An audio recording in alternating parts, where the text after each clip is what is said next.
Your business could be winning and you still can be broke. You can have sales, you can have profit on paper, and you can still wake up scared because your bank account is empty.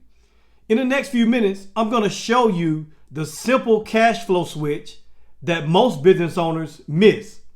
It's the switch that can put money back into your account faster without having to pray for a miracle month. Your business is not failing because you're bad at business. Your business is failing because cash is trapped and you're too busy to notice it. And so in this video, I'm going to show you how to generate cash flow, and it's going to be based around three major things. The first is get paid faster. The second is to stop cash from getting stuck. And the third is to plan your weeks before the bills attack you. And I'm going to give you some principles around these three major ideas. I'm going to give you some principles that show you that this is not just finance talk, it's wisdom. And so, with that being said, the first principle is this: cash comes fast when customers pay fast. What does that mean? Well, if customers are slow to pay, you may or may not be broke. You may or may not. But you are waiting for your money. Now, let's say you own a lawn care business and you mow 10 lawns, but nobody pays for 30 days. For 30 days, you don't get any payments. You did the work, but your refrigerator doesn't care if there's no food in it. You did the work, but your mortgage company doesn't care because the mortgage is not paid. You did the work, but your team doesn't care because you missed payroll. It doesn't matter if you do great work. If the work was great, if the work was awesome, it doesn't matter if you get paid late, or worse, you send in invoices out late. That happens a lot. People don't send invoices until like a week later. And then they feel shocked when the money comes late because you send the invoice late and then the customer waits even later to send you the money.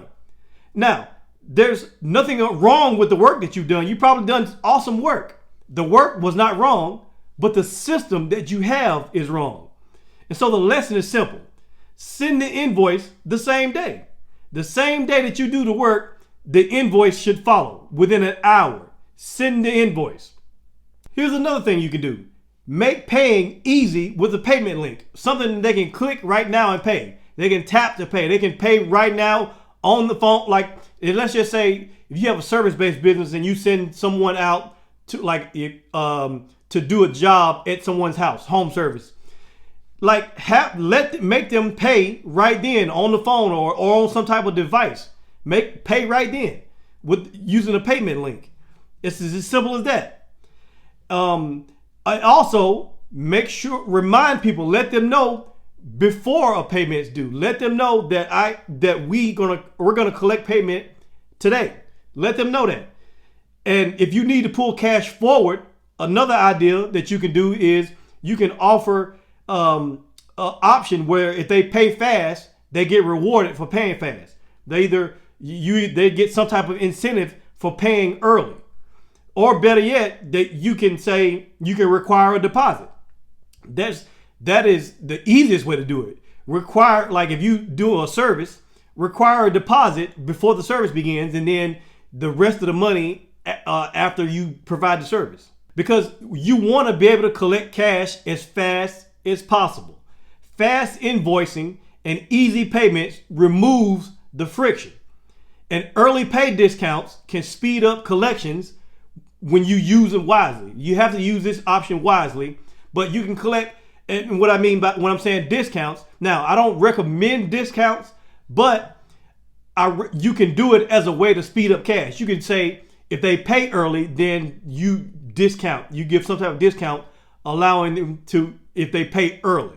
Because again, cash comes fast when customers pay fast. The second thing is this: deposits and down payments deliver day one results. Deposits and down payments deliver day one results. Because the fastest way to get cash is to stop doing the job first and then begging to be paid later. What do I mean by that? Well, let's just say that you are a contractor. You're a contractor, and contractors are often buying the materials, paying the workers, and finishing a job before they even collect the payment from the customer. And then they're waiting weeks or even months for a check from the customer. That's backwards. A better way to do that is to change the way you operate. When you take on a job as a contractor, when you take on a job, let the customer know, to start this job, we take 50% up front. Let them know up front before we even begin. Once we get all the estimates, once we decide and agree on what we're working on, we take an upfront payment of 50% before the job even gets started. And that's reasonable. That is perfectly reasonable. To take 50% up front. Now the job funds itself. Now you can use that 50% that you took up front to fund buying the materials and paying your workers and all that stuff. The job funds itself. This is not about being greedy. This is about staying alive. And it protects the customer too, because it protects the customer because it locks in the commitment on both sides. They've made a commitment with their 50% down payment, and you've made a commitment because now you have their money and you have to do right by their money. Now, a common mistake that I see a lot of businesses make is they take the 50% up front, but instead of using the 50% to fund that specific job, they take that money and they use it to either fund other jobs, or they use it to float the business, or they use it to pay payroll, or they use it to pay off debt or something like that. That's a mistake. The money that you take from a customer needs to all go to that specific job. Don't make the mistake of using that money for other things, because that's where you can get into big trouble, because that's going to backfire on you. It's not going to turn out good. I've seen this time and time again where that gets people into deep trouble. And so only use that money for that specific job, for the materials, for the pay, for everything for that job. And so that will protect the customer, and it will also protect you. Now here's the lesson. The lesson is this: if your business has any kind of project or service, or you do coaching, or you're building anything, or you're doing repairs, or you're doing some type of installation, take a deposit. Take a 50% deposit up front.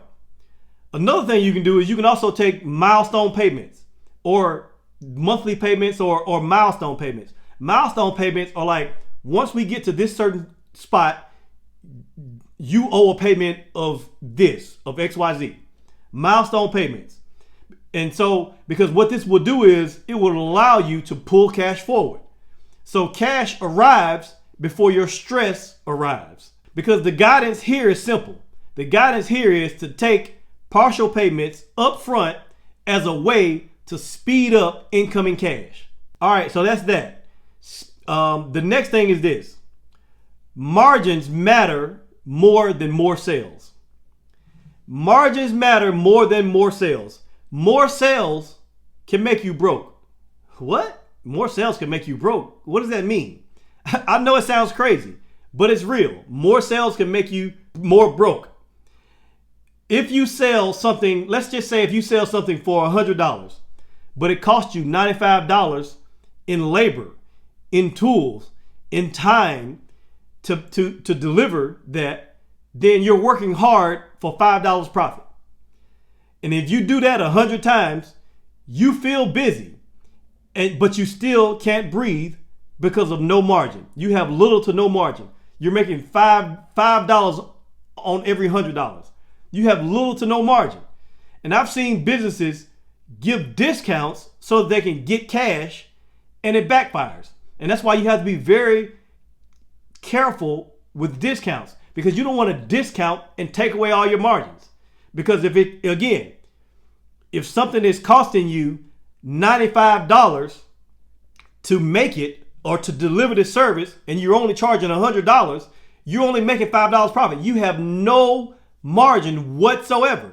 And so if you give any type of discount, you're losing money. And so you have to watch what you're doing, when you're giving discounts. I'm not saying you can't ever give a discount, but you have to make sure that you don't discount yourself out of your margins. And so I've seen this so many times where people offer a discount so that they can get the work. And then they get the work, but they don't get the wealth because they have no margins. And so the lesson here is simple. Protect your margin like it protects your family. Because guess what? Margins do protect your family. And the reason why I say that is because revenue, there's a saying that I use all the time. Revenue feeds your ego, but profit feeds your family. And the only way you can have profit is if you have margin. And so here's what you can do. Raise your prices when the value is strong. If you give a lot of value, if you have something that's of value, raise your prices. Raise your price according to the value. Learn how to price according to value. And that's a whole nother topic. That's a whole nother video that I can do about how pricing and value pricing and making your prices according to the value that you provide. That's a whole nother topic that we don't have time to dive into that in this video. Another thing is cut the weak offers. Like if you have weak offers that drain cash and drain time, limit those offers as much as possible. If not, just take them all away altogether. Take away any offers or any services or any products that just drain you of cash, that takes up a lot of your time, but it doesn't bring in a lot of cash. Find a way to get rid of those things and only do things that are profitable if you can. And another thing, watch your overhead. Watch your overhead. Again, that's a whole another thing that we can talk about is your overhead. So those are some things that you can do to make sure that you have margin. And so poor pricing, tight margins are the most common causes of cash flow problems. When you have poor margin or when you have poor pricing and tight margins, those are some things that kill your cash flow. And so increasing your prices and creating more margin is one of the power moves that you can make when the cash flow is not cash flowing. And so if you want more cash flow, make these two areas better, increase your prices and create more margin, and you can see more cash flow. All right, the next thing is this. As inventory increases, income decreases. The more inventory you have, the less money that you have. Because every item that is sitting on a shelf is cash that's tied up. And so if you sell a product, inventory can trap your money for as long as that inventory sits on those shelves. And so a business can look like it's all stocked up. A business can look fully stocked and you have products that are fully in stock and it feels safe. But in reality, you can be cash poor because of this, because the dollars and the cash is locked up in those boxes that are sitting on shelves. You see, inventory is one of the things that can crush you. Inventory days are a real part of how long it takes for the cash to come back to you. How long those things sit in inventory determines how long it takes for the cash to come back to you. And so the lesson is stop buying hope inventory. Now, what is hope inventory? You're buying a lot of inventory in hopes that you can sell it fast. Stop doing that. You have to learn how to manage and forecast how much inventory you need. And here's what you might have to do. You might have to swallow your pride and sell stuff slower. Even if it hurts your pride, you might have to sell stuff slower until you figure out until you can discern or figure out, not necessarily discern, but until you can figure out a good process and a good flow of how much inventory is moving in and out. Until you can determine that, and however long that takes to determine that, until you can determine that with some type of regularity, then don't buy as much inventory. Another thing you can do is pre-sale. Pre-sale whenever you can. Pre-sale before you get the inventory. Figure out a way to sell. And yes, you may not get, if you pre-sell it, you're not going to be able to get them that thing overnight. It may take a couple days or a week or two. But when you can, pre-sell the items before you stock it up. And then you know exactly what you need. Now, you may not be able to do this in every type of business. But a lot of businesses can do this. Especially, it depends on your sales cycle. How long does it take? Right? And so the lesson is, stop buying hope inventory. Stop buying inventory and hope that it sells. Sell stuff slower.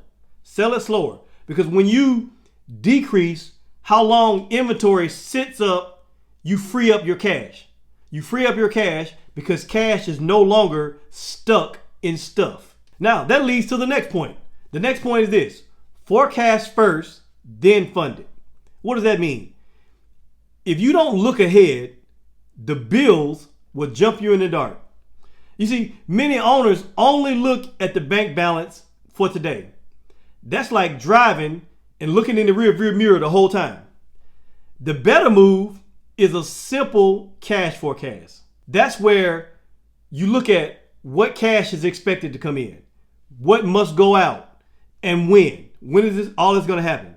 Because one of the basics of finance and business is forecasting, projecting payroll, projecting expenses, and the timing of invoices and bills months out. You need to be able to project this stuff months out, because seeing a problem early gives you choices. You have more choices when you're able to see the problems early. And so, and you stop all this putting out fires and panicking. And so here's some wisdom about counting the cost before building. For who would begin construction of a building without first calculating the cost to see if there is enough money to finish it? Otherwise, you might complete only the foundation before running out of money, and then everyone will laugh at you. And then they would say, there's the person who started building and couldn't afford to finish it.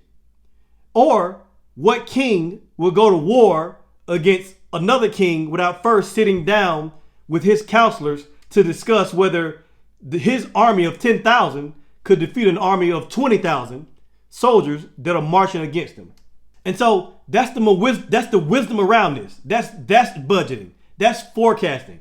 And the lesson here is, once a week, do a 15-minute, 20-minute, whatever, money meeting with yourself or with your staff or your leaders or whatever, and look 4 to 12 weeks ahead. Do some forecasting. And then try to look at any weeks that might be kind of like dangerous weeks that could be a problem. Like, it could be a holiday. It could be something going on that week. Try to forecast that stuff. And then you're able to act early. You're able to act early. You're able to collect money faster. You're able to cut spending. You want to delay non-urgent spending. Don't spend on things that are not urgent when you're able to do this forecast. And here's the last point I want to make. Borrowing binds you if you're not careful. Because debt, we're talking about debt. Debt feels like help until it becomes a leash around your neck. You see, I understand a loan can keep you alive for a season. It just might do that. It keeps you alive for a season, but it's not a long-term strategy. Because here's the thing. If you borrow to cover a broken business model, you don't fix the problem. You're only hiding the problem. You're only delaying the problem. You're only kicking the can down the road. And here's the warning about debt. The warning is this: just as the rich rule over the poor, so is the borrower slave to the lender. Now, that's not just church talk. That's reality. A borrower is slave to that lender. You're a slave. You owe them. You're a slave to a lender. And so having debt payments also reduces your options. Like, it limits all the things that you can do when you have these debt payments. And so the lesson is this: debt is like a fire. It might feel like it's useful, but it's also dangerous if it's left uncontrolled. And so my advice is to don't even light that fire. Don't even light that fire at all. Don't even play with that fire. But what you can do is you can build a reserve. You can fix your collections process. You can collect more money up front. You can fix your pricing. You can increase your pricing. There's so many things that you can do to avoid going into debt. And so let me land this plane with this. Cash flow is not magic. It's not. But it's movement. When you can get paid faster, you can stop cash from getting stuck in inventory, and you can look ahead before you spend. And then when you do that, you're able to run your business with wisdom, not vibes. You're not running your wisdom based off good vibes. Because even a profitable business can die if it runs out of cash. And so I hope this video was helpful for you. Let me know in the comments what you thought about this. Thank you for watching, and I'll see you in the next video.